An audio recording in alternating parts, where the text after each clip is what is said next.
इसका जो प्रोसेस होता है ध्यान से समझिएगा। ह्यूमन रिप्रोडक्शन के अंदर जो हम लोग गैमेट्स के फॉर्मेशंस पढ़ते हैं, ठीक है, उसके अंदर ये बात समझना होगा हम लोगों को कि सर स्पर्मेटोजेनेसिस एंड ooजेनेसिस के प्रोसेस इन्वॉल्व होते हैं। इसके लिए हम लोग गैमेट्स के फॉर्मेशन के लिए। तो गैमेटोजेनेसिस जो प्रक्रिया है वो दो चीजों को फॉलो कर रहा है। एक तो स्पर्मेटोजेनेसिस को फॉलो कर रहा है जो मेल के लिए है, और दूसरा फीमेल के लिए जो हम लोग कह सकते हैं ooजेनेसिस। तो पहले पार्ट की स्टडी करने जा रहे हैं कि हम लोग स्पर्मेटोजेनेसिस में होता क्या है। ठीक है, सबसे पहले इस बात को समझना होगा कि अब आप समझिए कि जब स्पर्मेटोजेनेसिस का जो फॉर्मेशन की जो प्रक्रिया है, कहीं ना कहीं जो हम लोग पढ़े हैं इस स्पीशीज के अंदर यहाँ पर एक सेमिफेरस टिब्यूल्स के बारे में हम लोग स्टडी कर रहे थे। क्या है? सेमिफेरस टिब्यूल्स की स्टडी कर रहे थे जहाँ स्पर्म का फॉर्मेशन होता था। आपको बताया गया है कि एक्चुअली क्या है, this is the seminiferous tubule. Seminiferous tubule है, सेट है आप। इस सेमिफेरस टिब्यूल के अंदर जब हम बात करेंगे कि ये होता क्या है कि ये सेमिफेरस टिब्यूल जो देख पा रहे हैं, the outer side of the semiferous tubule there is a presence of special type of cells। यहाँ एक खास तरह के सेल्स पाए जाते हैं जिसे हम क्या बोले, स्पर्मेटोगोनियम बोले। सेट है फ्रेंड, एक बात आप समझिएगा कि ये जो स्पर्मेटोगोनियम है एक्चुअली कितने होते हैं, 46 क्रोमोसोम की कंस्टिट्यूएंट है जो डिप्लॉयड, जो कि क्या है, डिप्लॉयड कंडीशन है। समझ में आ रहा है?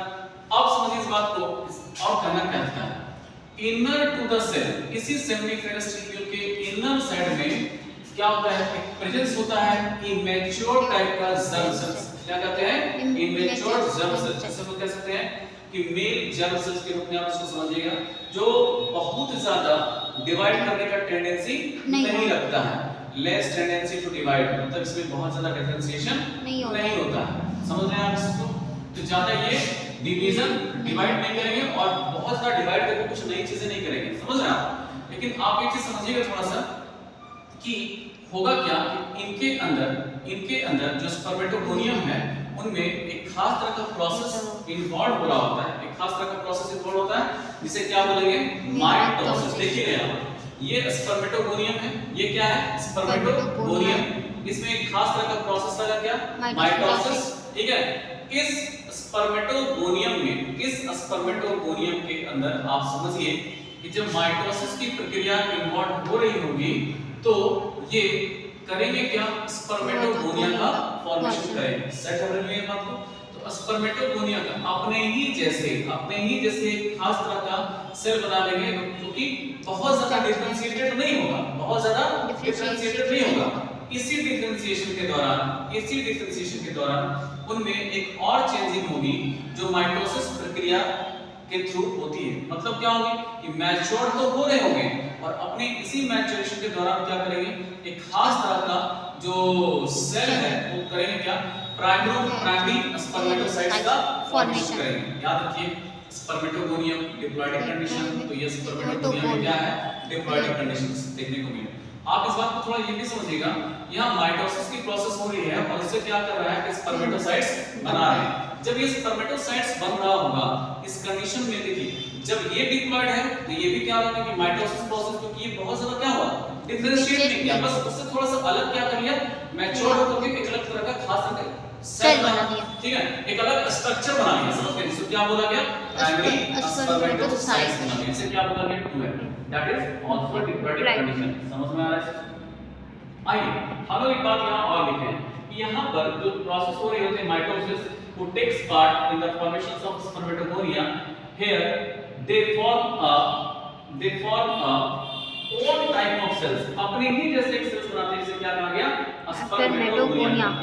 इस प्रक्रिया के दौरान जब आप समझिएगा कि इस प्रक्रिया के दौरान जब हम मैच्योर करते हैं तो हमें थोड़े से बदलाव देखने को मिलते हैं, little differentiation in it by involving, ये इन्वॉल्व करते हैं उस प्रक्रिया को जहां पर माइटोसिस फिर से उस प्रोसेस को फॉलो करते हुए क्या करते हैं कि स्पर्मेटोगोनियम का फॉर्मेशन करते हैं और उनके से अलग स्ट्रक्चर जो फॉर्मेशन करते हैं उनका नाम क्या हो गया, प्राइमरी स्पर्मेटोसाइट्स। क्लियर है? जो कि ये भी क्या होंगे, डिप्लॉयडिक कंडीशन में रहेंगे। ठीक है, आप समझिए, मतलब 46 chromosome. After the involvement of meiosis, अब ये प्राइमरी स्पर्मेटोसाइट्स में क्या होगा, मियोसिस की प्रक्रिया होगी, मियोसिस 1 होगी, मियोसिस 1 होगी। आप समझिए इन बातों को कि जब ये मियोसिस 1 हो रहा होगा तो इसके बाद का जो एक अलग स्ट्रक्चर बनता है उसे क्या बोला गया, सेकेंडरी स्पर्मेटोसाइट्स। ये सेकेंडरी स्पर्मेटोसाइट्स की संख्या देखी जाए तो यहां पर कितनी है, 2। तो कह सकते हैं कि हर एक सेल से क्या बन रहा है, अगर एक सेल का होगा तो अगर एक सेल से क्या बना रहा है, दो स्ट्रक्चर्स फॉर्म कर रहे हैं, ठीक है। तो अगर इनकी संख्या 2 है तो अगर अगली बार जब मियोसिस सेकंड इन्वॉल्व हो रही होगी तो ये एक से अगर 2 बन रहे हैं तो इसकी संख्या अगर 2 है तो 2 से कितनी बनेगी, 4 बनेगी, 4 स्पर्मेटेट्स बनेंगे कि नहीं। आप समझिएगा ध्यान से, बहुत इंपॉर्टेंट बात बोल रहे हैं। ये मियोसिस एक्चुअली इक्विवेलेंट टू क्या होता है, माइटोसिस की होते हैं, समझे। इस बात को अगर यहां पर देखा जाए कि हर एक से ये 2 बन रहा है तो इस सेकेंडरी ओसाइट्स की संख्या 2 होने पर स्पर्मेटेट्स भी क्या होंगे, एक से अगर 2 बन रहे हैं तो ये 2 से कितने बना देंगे, 4 स्पर्मेटेट्स के फॉर्मेशन कर देंगे। आप समझिए यहां पर after the involvement of the meiosis 1 they form secondary spermatocytes which is 2 in number, जिनकी संख्या 2 है, एंड आफ्टर मैचुरेशन ऑफ या division it forms by each 2 cells 2 spermatids, ठीक है। आफ्टर दैट क्या कर सकते हैं, फॉर्मेशन ऑफ क्या हो जाएगा, टोटली 5 देखेंगे तो क्या होगा, it is the 2 in number, that's why it form 4 spermatids बन जाएंगे। समझ रहे हैं आप इसको, तो यहां पर बने कितने, 4 स्पर्मेटिड्स बन गए, सेट हुआ ब्रेन। आइए इस स्पर्मेटिड्स प्रोसेस के बाद एक जो स्पर्म जो प्रोसेस इन्वॉल्व होती है उसको क्या कहते हैं, स्पर्मियोजेनेसिस, स्पर्मियोजेनेसिस। तो इस स्पर्मेटिड से स्पर्म बनने की प्रक्रिया को क्या कहा गया, स्पर्मियोजेनेसिस। इस प्रक्रिया के दौरान जब स्पर्म बन चुके होते हैं, स्पर्म बन गए, एक्चुअली मैच्योर नहीं है,